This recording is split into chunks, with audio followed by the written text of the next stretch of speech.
پہلی بات تو یہ کہ اس دھرتی سے حضور علیہ السلام کو خاصی محبت اور انس تھا۔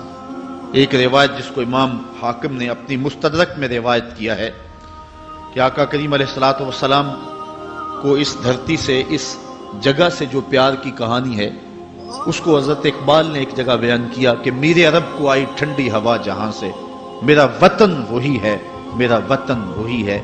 تو حضرت علی روایت کرتے ہیں اطیب ریح فی الارض الہند، سب سے مقدس خوشبو جو محسوس کی گئی وہ ہند کی خوشبو تھی، سب سے زیادہ طیب اور ستھری، اور یقیناً اس دھرتی سے ہی غزوہ ہند لڑا جائے گا، جس کی بشارت میرے اور آپ کے آقا و مولا حضور نبی رحمت صلی اللہ علیہ وسلم نے دی۔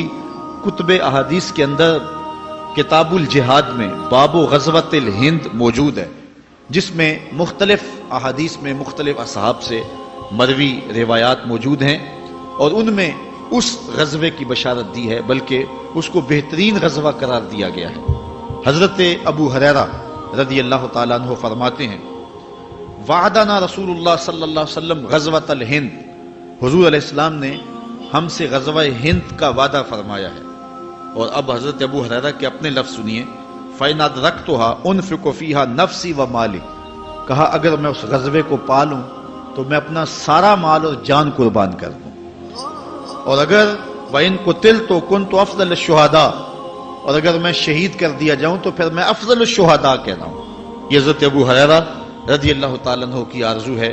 اور دوسری روایت حضرت ثوبان مولا رسول اللہ صلی اللہ علیہ وسلم، حضور کے غلام حضرت ثوبان سے مروی ہے، قال رسول اللہ صلی اللہ علیہ وسلم، کہتے ہیں رسول کریم صلی اللہ علیہ وآلہ وسلم نے ارشاد فرمایا اصابتان من امتی احرزہم اللہ من النار، میری امت کے دو گروہ ہیں جن کو اللہ نے جہنم کی آگ سے آزاد کر دیا ہوا ہے۔ وہ دو گروہ کون کون سے ہیں؟ اصابت تغزو الہند و اصابت تکون مع عیسی ابن مریم، کہا ایک وہ گروہ جو ہند میں غزوے میں شامل ہوگا، اور دوسرا وہ گروہ کے جو حضرت عیسیٰ علیہ السلام کے ساتھ دجال کے مقابلے میں لڑے گا۔ ان دو گروہوں کو اللہ نے جہنم کی آگ سے آزاد کر دیا ہوا ہے۔ میں فیصل آباد میں گفتگو کر رہا تھا تو مجھے ایک نوجوان نے کہا کہ یہ غزوہ کیسے ہوگا؟ غزوہ تو ہوتا جس میں حضور شریک ہو، تو جس میں حضور شریک نہیں ہوتے تھے تو ان جنگوں کو سریہ کہا جاتا تھا، تو یہ غزوہ کیسا ہوگا جبکہ قرب قیامت میں ہوگا؟ تو میں نے کہا یہ غزوہ اس معنی میں ہوگا کہ حضور علیہ السلام کی روحانی تائید اور آقا کریم علیہ السلام کی روحانی شرکت اس غزوے میں ہوگی، اور حضور خود قیادت فرمائیں گے۔ اور آقا کریم علیہ السلام نے اس وطن کے ساتھ اپنی محبتوں کو، اپنے پیار کو کئی مواقع پہ ظاہر فرمایا ہے۔ جن دنوں کے اندر 65 کی جنگ لڑی گئی ہے، کچھ لوگ جو مدینہ المنورہ میں حضور کے روضے کے آس پاس جھاڑو دیتے ہیں، انہوں نے باقاعدہ خواب دیکھے جو بعد میں بیان کیے اور پاکستان کے مختلف جرائد اور اخبارات میں چھپے کہ 5 لوگ مواجہ شریف سے روضہ انور سے نکل رہے ہیں اور جنگی لباس پہنا ہوا ہے۔ تو عرض کی گئی، انہوں نے کہا کہ حضور آپ اس وقت ہنگامی حالات میں کہاں جا رہے ہیں؟ تو ارشاد فرمایا کہ پاکستان پر انڈیا نے حملہ کر دیا، میں مدد کے لیے جا رہا ہوں۔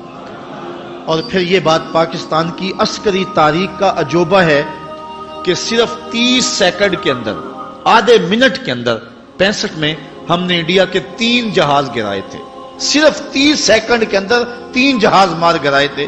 کیا یہ ہماری توپوں کا کمال تھا یا محمد عربی کی نگاہوں کا کمال تھا؟ اس لیے میں کہتا ہوں کہ پاکستان جو ہے یہ مٹنے کے لیے مارز وجود میں نہیں آیا، حضور کی نگاہ فیض سے قیامت تک قائم رہنے کے لیے مارز وجود میں آیا۔